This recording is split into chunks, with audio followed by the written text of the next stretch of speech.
боддгоо. Овоо ахиухан хүн төрөг болоод утсаа шинжлэх, машинаа солих, байраа томсгох, байрандаа засвар хийхтэй адилхан боддог учраас өөхөө соруулах, хурдхан шиг хэд хоног гүрийж хоолны дэглэм барьж байгаас 4-5 кг жин хасаж шинэ жилийн палаажиндаа багтах, эсвэл тураах бүс, эсвэл кофе, хоолны дур хүсэл багасгах им өөх шатаах им угаад хурдхан л багч чадахгүй жин хаяхыг хүсдэг. Бид им угаад л халуурч байснаа болиулчих юм шиг, лаа хийгээд л халуунаа бууруулчих юм шиг сандаг. Бид өргөл төрт зуурын хурдныг хайж байдаг. Эд барааг хүн худалдан авлаа гэхэд хэлбэр дүрсэн ч өөрчлөгдөхгүй л байж л байна. Машин авбал, байр авбал, гэрийн тавилга, iPhone утас худалдаж авлаа гэхэд тэдгээр чинь байж л байна. Харин төр зуур, гал унтраах маягаар хэрэгэлсэн хоолны дэглэм таныг орхиод л явчихна. Харамсалтай нь хоолны дэглэм болгоны дараа таны жин урд байснаасаа ч илүү нэмэгдэг гэдгийг надаар хэлүүлдэггүй өөрсдөө сайн мэдэж байгаа байхаа гэж би бодож байна. Яагаад гэвэл хоолны дэглэм болгон таны бодисын солилцоог удаашруулж цаашид их хэмжээгээр жин нэмэх үйл явцыг өдөөж байдгаа. Эдгээрийн тухай би өөрийн гойлог оршихуйн нууц буюу ямар нэгэн хориггүйгээр турхан номон дээрээ, өөрийн YouTube суваг дээрх видео хичээлүүдээрээ дамжуулан мэдээлэл хийсэн байгаа. Мөн хоолны дэглэм ч юм уу эсвэл өөрийгөө дайчлан байж хийсэн гуйлд, аэробик гэх мэтийн дасгал хөдөлгөөнүүд нь бүгд таны өөхөн давхаргыг биш, харин булчингийн мас, биеийн усыг чинь шавхчил, турсан мэт үр дүнг жин дээр чинь үзүүлдэг гэдгийг та нар одоо ойлгосоо гэж хүсэж байна. Зөв хооллолтыг би амархан арга гэж нэрлэнэ.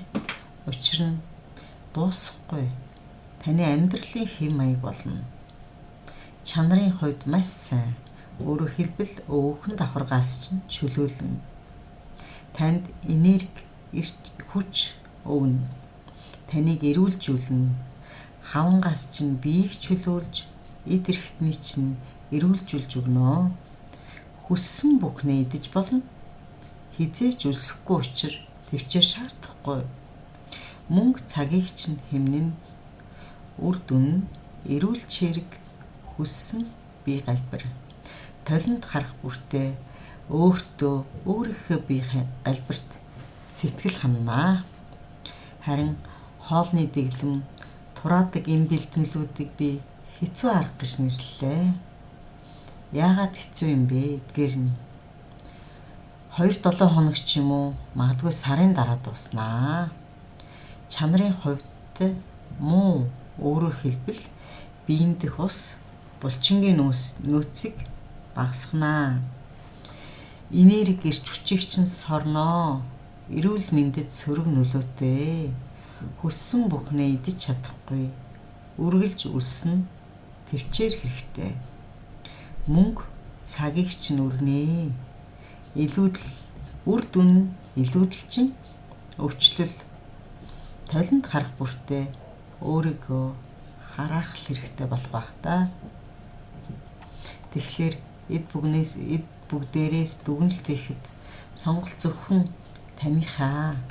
Зөв хооллолт уу? Эсвэл хоолны дэглэм үү? Эсвэл өөхөө соруулах уу? Эсвэл тураадаг бүс, саун хэрэглэх үү? Эсвэл биеийн тамирын зааланд очих уу?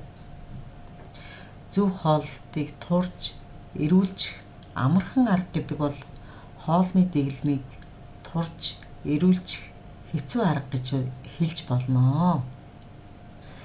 Харин харамсалтай нь хүмүүсийн 90% нь хүн даргыг л сонгох дуртай байдаг.